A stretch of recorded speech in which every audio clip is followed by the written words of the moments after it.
नमस्कार, मैं विमलेंदु चैतन्य और आप देख रहे हैं अब तक बिहार। चैतन्य कम्युनिकेशंस के समाचार प्रभाग में आपका स्वागत है। आइए चलते हैं आज की पहली खबर की ओर। नमस्कार, मैं विमलेंदु चैतन्य। देश के कई रामानुज मठ में एक रामानुज मठ गया में है। हम मौजूद है गया में, और गया में श्री कृष्ण जन्माष्टमी समारोह भव्य समारोह के बीच मनाया जा रहा है। इस मौके पर हम श्री रामानुज मठ में मौजूद हैं और यहाँ पे स्वामी श्री संजय जी महाराज के सानिध्य में संपूर्ण कार्यक्रम संपन्न हो रहा है। आज यहाँ पे कई कार्यक्रम आयोजित हैं, जिसमें श्री कृष्ण की लीला, झांकी और कई कार्यक्रम शामिल हैं। इस अवसर पर भव्य कार्यक्रम के बीच यह संपूर्ण समारोह स्वामी संजय जी महाराज के सानिध्य में संपन्न होगा। चलिए आपको लिए चलते हैं समारोह में, जहाँ कई कार्यक्रम चल रहे हैं, और आपको दिखाएंगे कि कैसे इस कार्यक्रम में लोग शामिल हो रहे हैं और इस सानिध्य को प्राप्त कर लोग कैसे धन्य हो रहे हैं।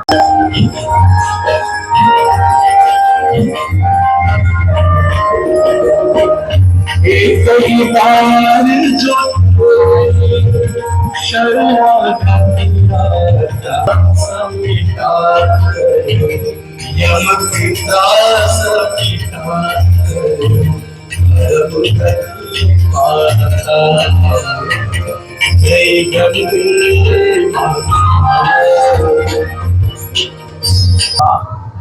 श्री कृष्णाय वयम नमः।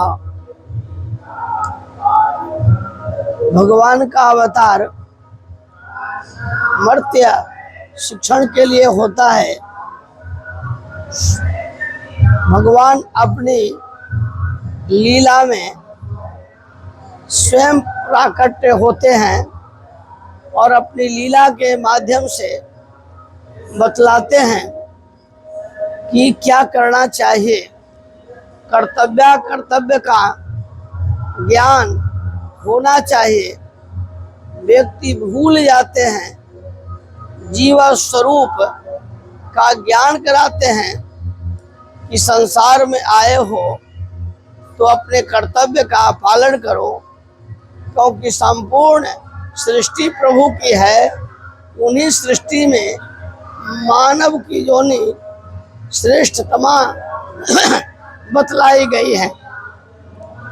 भगवान सूर्य वंश में भी जन्म लिए, चंद्र वंश में भी जन्म लिए। उसी वंश में एक का नाम यदुवंश भी है। यदुवंश में जन्म क्यों लिए, इनका अवतार क्यों हुआ, इस पर प्रकाश डालते हैं कृष्ण जन्मोत्सव के अवसर पर। भगवान श्री राम का प्राकट्य हुआ था गो सेवा के बल से।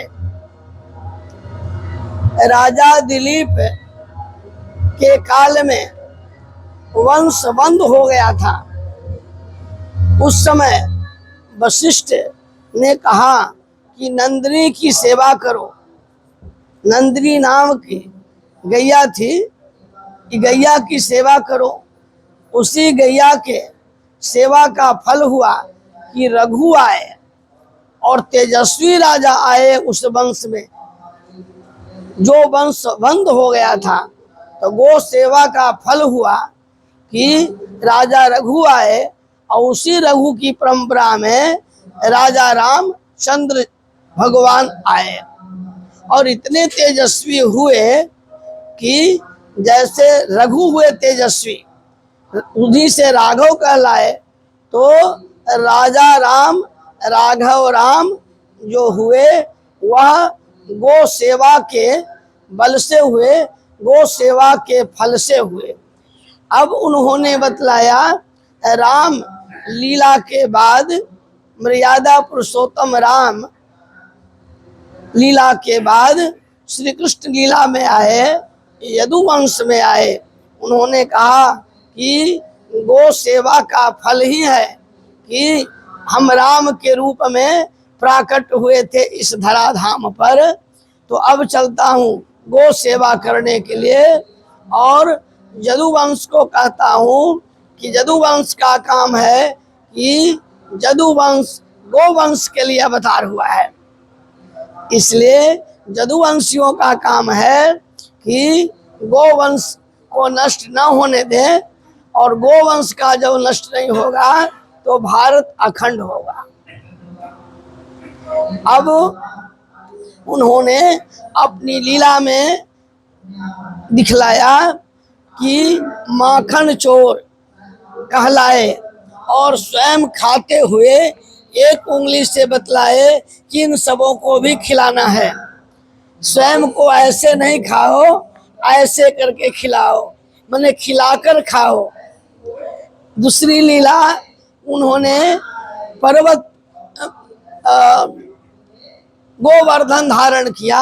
उन्होंने कहा एक ही छत्र के नीचे हम सब हैं, जाति धर्म अनेक हैं सनातन धर्म में, लेकिन एक ही सनातन धर्म वृक्ष के छाया में सारे धर्म हैं, और सबों का कर्तव्य है सेवा, एक दूसरे की सेवा करना, एक दूसरे को मदद करना, एक दूसरे को सतत प्रयास करना है कि मानवीय गुण विचारधारा से, मतलब मानवीय गुण विचारधारा मतलब हुआ कि अहिंसा वृत्ति अपनाना, और जिन्हें अहिंसा में वृत्ति होती है, मन लगा रहता है, तो अहिंसा प्रतिष्ठायाम तत्सन्निधौ वैरत्यागः, ये पातंजल योग बतलाता है कि जहाँ अहिंसा में वृत्ति होती है वहाँ निरंतर चिरंतर शांति की स्थापना होती है। वहाँ के लोग, उस देश के लोग वैर भाव से अलग रहते हैं, और ऐसे रहते हैं जैसे भगवान में चिंतन करने वाले, भगवान का चिंतन करने वाले, भगवान श्री कृष्ण के चिंतन करने वाले एक ही वृक्ष के नीचे, मतलब एक पर्वत के नीचे खड़ा करके उन्होंने बतलाया कि कितना ही वज्रपात हो, आंधी तूफान आते रहे, पर वह सुरक्षित हैं, क्योंकि भगवान श्री कृष्ण के शरण में हैं, मतलब अध्यात्म के शरण में हैं। अध्यात्म रूपी वृक्ष के नीचे रहने वाले का क्षरण नहीं होता है। उन्होंने गोवर्धन धारण करके बतलाया। जय श्री कृष्ण। ये मानपुर संस्कृत विद्यालय प्रधान रूप से पहले आश्रम है, और आश्रम के द्वारा संस्कृत विद्यालय संचालित होता है। बहुत पुराना आश्रम है और पुराना विद्यालय भी है। यहाँ के प्राचीन छात्र तो कुछ अब हैं भी नहीं, और मेरी विद्या का आरंभ भी इसी आश्रम से हुआ था, और अभी तक माने हाफ दर्जन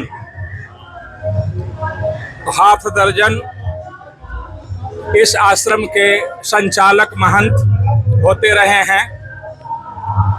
किंतु वर्तमान कालिक जो संचालक महंत हैं, इनकी सबसे बड़ी खासियत यह है कि ये उत्तम संत भी हैं और उत्तम पंडित भी हैं।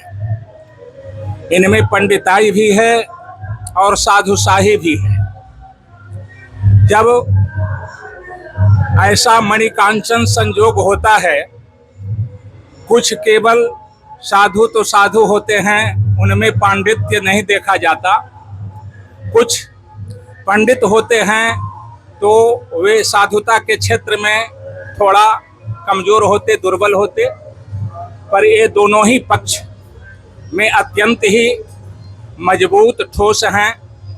विद्यानुराग है, छात्रों के प्रति अगाध स्नेह है, और छात्र संस्कृत पढ़ें, संस्कृत वाङ्मय के लिए इनका तन मन प्राण सब कुछ समर्पित है।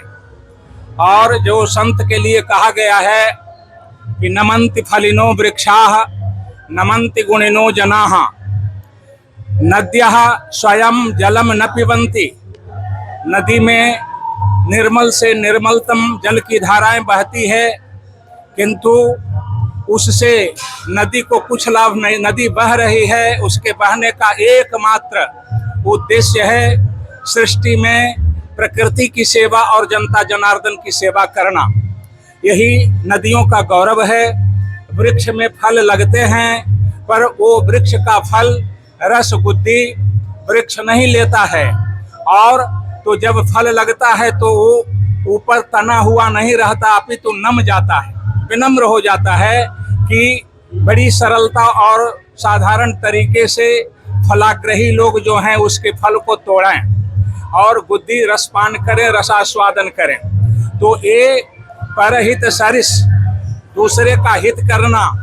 साधु लोग जो हैं परमार्थ के कारणे संतन तजा शरीर, जिनका संपूर्ण जीवन परमार्थ के लिए होता है, परमार्थ मूलक होता है, ऐसे संतों में आज जो आपके सामने दिख रहे हैं, स्वामी जी इनको वामन भगवान कहते थे, बड़े प्यार से दुलार से। हम लोगों के लिए ये विराट भगवान है, वामन भगवान नहीं है, क्योंकि वामन जो है वो कुछ क्षण के लिए राजा बलि को थोड़ा भ्रमित करने के लिए उसके यहाँ, क्योंकि जब याचक बन के गए थे और याचना में याचक को दाता के समीप छोटा बनना यह उसके मर्यादा के अनुकूल ही है। इसलिए भगवान विराट होते हुए भी वामन बन गए थे, लेकिन जो ही उसने संकल्प दिया कि मैं आपको 3 पग भूमि दिया, तो संकल्प देने के बाद फिर वामन का चमत्कार सामने आ गया और वह फिर वो त्रिविक्रम बन गए। माने 2 पग में ही पूरे पृथ्वी को माप दिया, और तीसरे पग के लिए वे अब इस आशा लिए दृष्टि से राजा बलि को देखने लगे कि बलि दाता, अब बताओ तीसरा पग मेरा कहाँ जाए, अब कहीं कुछ स्थान दिखता नहीं है। अंतर बहिष्य तत्सर्वम व्याप्य नारायण स्थितः। तो उसके बाद चूंकि बलि में भगवान को प्रहलाद जी का दर्शन हो रहा था, बलि का भी उद्धार करना था, इसलिए और बलि को भी ऐसी बुद्धि आ गई, क्योंकि बलि को जो थोड़ा सा देने का, दानी होने का अभिमान हो गया था, भगवान सिर्फ उस अभिमान को मिटाना चाहते थे। और जब उसका अभिमान मिल गया तो आगे चल करके बड़ा मधुर प्रसंग आया है कि प्रहलाद के लिए तो ऐसा ठाकुर जी ने नहीं किया, पर प्रहलाद के पौत्र के लिए भगवान उसके दरबार में संतरी का प्रहरी का काम किया।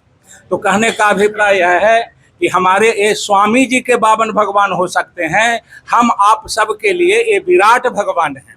इनका जो कार्यक्रम चल रहा है, इनका जो अभियान चल रहा है, और मैं बड़े दावे के साथ कह सकता हूँ कि संस्कृत वांग्मय की सेवा में सबसे बड़ी सेवा जो है, मानो जीवन में अन्न चाहिए, जल चाहिए, वस्त्र चाहिए, सब कुछ चाहिए, लेकिन ये अन्नादि आहार जो हैं वो तो पशुओं को भी चाहिए, उसके बिना वे भी नहीं जीवित रह सकते हैं। तो यह बहुत बड़ी बात नहीं है। बहुत बड़ी बात यह है कि ये छात्र सब संस्कृत पढ़ें, ये सब बुद्धिमान हों, समझदार हों, शालीन हों, सदाचारी हों, और ये मानो पंडित बन करके फिर समाज की सेवा करें। इसलिए सरकार की ओर से इस पावन भूमि पर मध्यमा तक की ही व्यवस्था होने के बावजूद भी जो यहाँ से मध्यमा पास कर लेते हैं, तो किसी को वृंदावन, किसी को अयोध्या, किसी को वाराणसी। अब इधर कल ही रमाकांत जी कह रहे थे कि 10 गो छात्र बेंगलोर की तरफ जो है सुखी रहता है। तो इनकी दृष्टि जो है वो सार्वभौम दृष्टि है सर्वत्र। इसलिए संत की महिमा और संत का जो स्थान है ना, वो सही मायने में भगवान भी उनके समक्ष मानो बिल्कुल जाते वेग द्रवऊ में भाई सोमम भगति भगत सुखदाई। भगवान भी अपने आप को संत के समीप एकदम समर्पित करते हैं। मानो जमहम अनुग्रहणा में एक कहा गया, अभी हमारे रविशंकर पांडे जी कह रहे थे कि ज्ञानी त्वात्मैव में मतम, मानो भगवान की आत्मा ज्ञानी है, तो लगा कि भक्त थोड़ा दुर्बल पड़ रहे हैं, कमजोर पड़ रहे हैं। पर भगवान से भक्तों ने पूछा कि प्रभु आपने ज्ञानी को तो अपनी आत्मा बना दिया और वो मेरा स्थान कहाँ रहा। तो भगवान ने कहा कि तुम में और मुझ में कोई भेद ही नहीं है, अहम भक्त पराधीन, अहम भक्त पराधीन। तो भगवान यदि ज्ञानी की आत्मा है तो आत्मा कह रही है कि मैं तुम्हारे अधीन हूँ, माने भक्ति के अधीन हूँ। तो भक्ति के अधीन जब भगवान हो गए तब भक्त पर निर्भर करता है कि उनको जो है सो चूहा बना दे, कि चुटरी बना दे, कि बिल्ली बना दे, कि बेटा बना दे, कि दुल्हा बना दे, कि मित्र बना दे, उनको शिखर पर चढ़ा दे, कि कनैठी दे दे, उनको बांध दे, जो कुछ भी कर दे। इसलिए सूरदास जी ने गाया, शेष गणेश दिनेश सुरेश हूँ जाहि निरंतर ध्यावे, ताहि यही रे कि छोहरिया छछिया भर छाछ पर नाच नचावे। तो सब जानत प्रभु शारद शेष महेश विधि आगम निगम पुराण, नेति नेति कही जा सुगुना करहि निरंतर गान। सब जानत प्रभु प्रभुता सोई, तदपि कहे बिनु रहा न कोई, तहाँ वेद यस कारण राखा, भजन प्रभाव भांति बहुभाखा। एक यनी ही अरूप यनामा, अज सच्चिदानंद परधामा, व्यापक विश्वरूप भगवाना, तेहि धरि देह चरित कृत नाना। सो केवल कसमई केभ्यः भगत नहीं लागी, परम कृपाल प्रणत अनुरागी, जहि जन पर ममता यति छोहु, जहि करुणा करि किन्ह न कोहु। तो ये सब भगवान की महिमा है।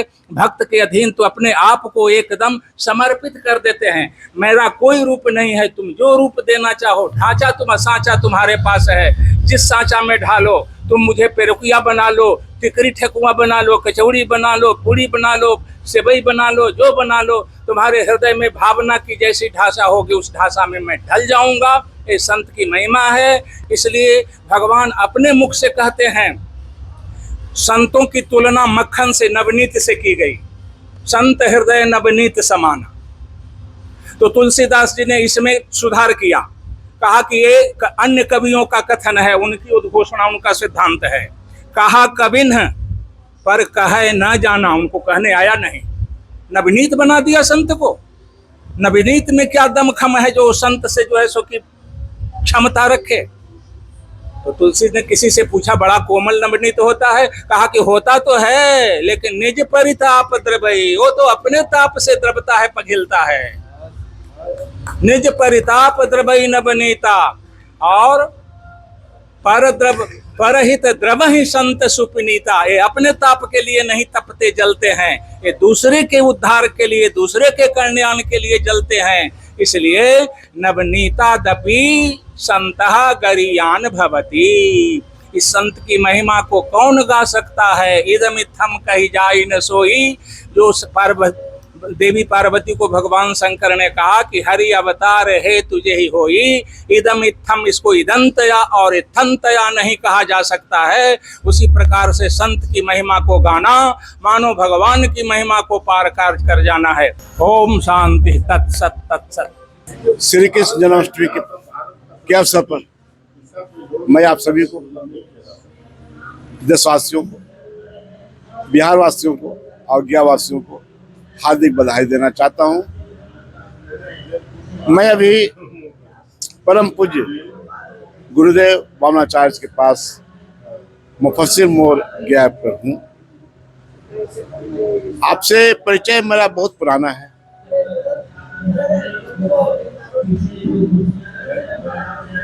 सनातन धर्म की एक रीढ़ जो है, सेल जो है, बुनियाद जो है वो संस्कृत है। क्योंकि जब संस्कृत रहेगा तो संस्कृति बढ़ेगी। कल्चर का डेवलपमेंट तभी हो सकता है, सनातन धर्म का डेवलपमेंट तभी हो सकता है जब तक आपका संस्कृत मजबूत नहीं है। और सरकार जो है, सरकार जो भी है, अभी बिहार सरकार हो चाहे केंद्र सरकार हो, संस्कृत को खत्म करने पर तुला हुआ है। एजुकेशन सिस्टम से खत्म कर दिया गया है। आईपीसी में वेद पढ़ना पढ़ाना गुनाह हो गया है। रामायण और गीता की बात करना गुनाह हो गया है। हम उस देश में वासी हैं जहां पर कि हमारे प्रधानमंत्री हमारे बीजेपी के हैं, जो हिंदुत्व का वोट की बात करते हैं और संस्कृति को कुचलते हैं। रामायण पढ़ना पढ़ाना, वेद को पढ़ना पढ़ाना गुनाह हो गया और कुरान को बढ़ावा देना सम्मान हो गया। ये कौन सी है नीति, सरकार की दोगली नीति। हमारे बिहार में संस्कृत विद्यालय, कामेश्वर सिंह संस्कृत विद्यालय हुआ करता था, जो अब मृत प्राय हो गया। जितने कॉलेजेस थे, हमारे समझ से 200 कॉलेज, संस्कृत कॉलेज बिहार में थे, सभी डेड हो गए। आज संस्कृत केवल शादी ब्याह के समय सुनने को मिलता है या पूजा पाठ में मिलता है। अब बाकी संस्कृत कहाँ गया? आप क्या चाहते हैं कि 100 साल के अंदर में पूरी हमारी कल्चर खत्म हो जाए, सनातन धर्म खत्म हो जाए? जी नहीं, इसके लिए संघर्ष करने की आवश्यकता है। और जिसके लिए आप स्वामी जी, आप विद्यालय चला रहे हैं, आपके साथ मैं ही नहीं बल्कि हम सभी गयावासी आपके साथ हैं और हमेशा संघर्ष करने को तैयार हैं। डॉक्टर वीरेंद्र कुमार, चिकित्सक व समाज सेवी, गया। मैं इस कार्यक्रम में शामिल नहीं, अपने को कृतार्थ किया हूँ। और काशी से जब हम चले तो हमें इस धरती की महिमा के बारे में बहुत कम पता था, लेकिन जब इस धरती पर आने का और देखने का मुझे सौभाग्य मिला तो निश्चित रूप से ये धरती किसी बहुत बड़े संत की कीर्ति स्थली है। और उस कीर्ति स्थली को दीप्यमान बनाने वाले मैं वामन भगवान के प्रति भी बिल्कुल दोनों करबद्ध प्रार्थना करते हुए मैं ये नमन करता हूँ काशी विश्वनाथ से कि हे विश्वनाथ, आप वामन भगवान को इतनी आप शक्ति दें कि ये जो भक्ति की धारा बह रही है, ये भक्ति की धारा हमेशा प्रवाहमान होती रहे। अब जहाँ तक आपने पूछा कि मेरा अनुभव क्या है, सही बात है कि भक्ति से गृहीत जो वस्तु होती है वो शब्दों से उसको नहीं रखा जा सकता है, लेकिन मैं इतना जरूर कह रहा हूँ कि परमात्मा की जो पवित्र छाया होती है, उस छाया यह विद्यालय हमेशा प्राप्त कर रहा है। और उसका सबसे बड़ा एक परिणाम है कि ये जो बच्चे हैं, काशी में बहुत शाखाएं चलती है संस्कृत विद्या की, लेकिन ये छोटी सी शाखा और इस शाखा से निकले हुए जो फल हैं, वो फलों को देख करके इतना मन संतुष्ट हो रहा है जिसको हम शब्दों में व्याख्या नहीं कर पा रहा हूँ। लेकिन हाँ, ये मैं ज़रूर कहूँगा कि भारत की संस्कृति, भारत की सभ्यता, भारत की परंपरा, भारत की जिजीविषा और भारत की ज्योतिर्मयी जो ये परंपरा है, ये परंपरा को मुख्य धारा से जोड़ने में इस संस्था की महनीय भूमिका है। मैं प्रोफेसर रविशंकर पांडे, संस्कृत विद्या विभाग, संपूर्णानंद संस्कृत विश्वविद्यालय, वाराणसी। मैं तो यहीं का बटुक छात्र हूँ और वर्तमान में काशी में अभी अध्ययन कर रहा हूँ और अध्यापन भी करा रहा हूँ। और जिस प्रकार से जो 1939 से स्थापित यह विद्यापीठ ऐसे सहस्त्र छात्रों को निःशुल्क भोजन, आवास और तमाम व्यवस्थाएं, शिक्षा की व्यवस्था जो यहाँ से देश के तमाम स्थलों पर यहाँ के छात्र, हम जैसे छात्र BHU, JNU और LBS जैसे बड़े संस्थान में जाते हैं पठन पाठन के लिए। और ये तो हमारी शिक्षा भूमि है, तो अच्छा लगता है। और जिस प्रकार से यहाँ पर कुछ गुरुदेव का सानिध्य मिलता है और जिस प्रकार से भगवत भाव यहाँ पर लोग अहोभाव यहाँ व्यक्त करते हैं, बड़ा अच्छा लगता है। तो ऐसे ही बना रहे, ऐसे स्वामी जी के चरणों में प्रणाम करते हुए प्रभु प्रकाश शर्मा, काशी हिंदू विश्वविद्यालय, संस्कृत प्रवक्ता। प्रथम मैं गुरुदेव वामन भगवान के चरणों में प्रणाम करता हूँ। और आज मैं काशी से यहाँ आया हूँ और इस गया की धरती पर जो यह आश्रम है, इस आश्रम को देख करके मैं निश्चित ही अभिभूत हूँ। और आज जो यहाँ जन्माष्टमी का कार्यक्रम हो रहा है और इस कार्यक्रम में जितने आयाम जोड़े गए हैं, आध्यात्मिकता को जिस तरह यहाँ प्रवाहित किया गया, उससे मैं आह्लादित हूँ। और मैं अपने आप को अनुभव कर रहा हूँ कि आज मैं इस भक्ति के गंगा में यहाँ डुबकी लगा रहा हूँ। और निश्चित रूप से यह आश्रम आगे बढ़े और जिस प्रकार से यह आश्रम छात्रों का सहयोग करता है, और आर्थिक हो चाहे शैक्षिक हो, जिस भी तरह से यह आश्रम सहयोग करता है, निरंतर उस कार्यक्रम में लगा रहे, ये मैं बाबा विश्वनाथ जी से प्रार्थना करता हूँ। और पुनः मैं वामन भगवान जी के चरणों में अपना प्रणाम निवेदित करता हूँ। मेरा नाम डॉक्टर अशोक चौधरी है और मैं काशी से। हम इस संस्थान से सन 2001 से जुड़ा हुआ हूँ। अब 2001 से महंत जी के सानिध्य में मैं बराबर इस विद्यालय के बारे में चिंता किया हूँ। जो महंत जी के द्वारा आदेश होता था किसी भी विषय में, मैं वहाँ पर आकर इस संस्थान के लिए मैं खड़ा रहा हूँ और महंत जी का विशेष आशीर्वाद मुझे प्राप्त होता रहा है। और इसी तरह से आज नहीं, निरंतर मैं आज 24 वर्षों से इस जन्माष्टमी के अवसर पर इस संस्थान में महंत जी के सानिध्य में मैं बराबर आता हूँ। और मुझे यहाँ आने के बाद लगता है कि जो सनातन जिसका हम लोग सभी अनुयायी हैं, जिसके हम लोग सभी वंशज हैं, वो सनातन आज कायम है। तो इन्हीं महापुरुषों के द्वारा आज सनातन धर्म कायम है। अगर आज जिस तरह से संस्कृत विलुप्त होते जाता है, हम लोगों ने सरकार से भी मांग किया है कि हर एक विद्यालय में अब संस्कृत की पढ़ाई को बंद कर दिया गया है। सरकार से हम लोगों ने मांग किया है कि जिस तरह से पहले हर एक क्लास में संस्कृत का एक सब्जेक्ट होता था, पुनः उसको चालू किया जाए। और जो भी संस्कृत विद्यालय हमारे बहुत चल रहे हैं गया जिला में, पूरे बिहार में बहुत सा विद्यालय चल रहा है संस्कृत का, लेकिन उसकी स्थिति जीर्ण शीर्ण अवस्था में है। इस पर सरकार का ध्यान जाना चाहिए। जिस तरह से माननीय प्रधानमंत्री जी विश्व के धरोहर नालंदा विश्वविद्यालय का जीर्णोद्धार करने का संकल्प लिया है, मैं भी मांग करूंगा ये बिहार सरकार से और भारत सरकार से कि जितने भी संस्कृत का संस्थान है उसका जीर्णोद्धार और उसकी विकास के लिए विशेष ध्यान देने की आवश्यकता है। अगर संस्कृत नहीं बचेगा तो सनातन नहीं बचेगा, और सनातन जब बचेगा तभी ये देश बचेगा और तभी भारत विश्व गुरु बन सकता है। बगैर सनातन का नहीं बन सकता है। आपने देखा होगा विमलेंदु जी, जिस प्रकार से सभी लोगों ने कहा कि कोलंबस ने भारत का खोज किया। कोलंबस कब पैदा हुआ, भारत कब था? तो जब कोलंबस ने ईसा 500 वर्ष पहले या 700 वर्ष पहले खोज किया, तो 2000 वर्ष पहले यहाँ आर्यभट्ट और आर्यावर्त कैसे था? इसलिए भारत की संस्कृति, इसका कोई तुलना विश्व में नहीं किया जा सकता है।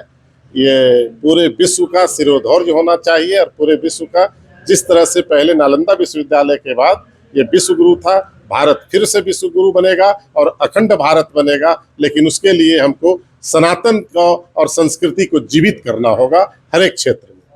हम लोग गया में माननीय महंत जी के नेतृत्व में, इनके सौजन्य से हम लोग गया में एक वैदिक विश्वविद्यालय की स्थापना करने की ओर बढ़ गए हैं। उसके लिए कार्य प्रारंभ हम लोग कर दिए हैं और आज न कल वैदिक विश्वविद्यालय की स्थापना हम लोग गया में करेंगे। सादर प्रणाम। मैं विगत 4 सालों से लगातार आता हूं जन्माष्टमी में, और मुझे जब भी मौका मिलता है तो मैं गुरुजी से मिलने चला आता हूं। यहाँ आकर मुझे बहुत असीम शांति का अनुभव होता है। दूसरी बात, जैसे उन्होंने कहा कि सनातन संस्कृति, हमारी जो वैदिक संस्कृति है वो बहुत साइंटिफिक है। वेद हमारा, जैसे साइंस बोलता है कि हम लोग का ओरिजिन जो हुआ है बहुत सूक्ष्म जीव से हुआ, फिर उससे कॉम्प्लेक्स जीव हुआ, फिर उससे फिर बड़ा जीव हुआ, फिर मानव की उत्पत्ति हुई। वेद भी हमारा इसी तथ्य के आधार पर बोलता है कि सूक्ष्म जीवों से ही उत्पत्ति हुई। इसलिए वेद जो हमारा है बहुत साइंटिफिक है, और उस वैदिक संस्कृति को इन्हीं लोग के चलते जिंदा है आज। और हम लोग से जितना सहयोग और ये हो सकता है हम लोग करें और कोशिश करें कि इसको आगे बढ़ाएं। देव की भाषा है संस्कृत।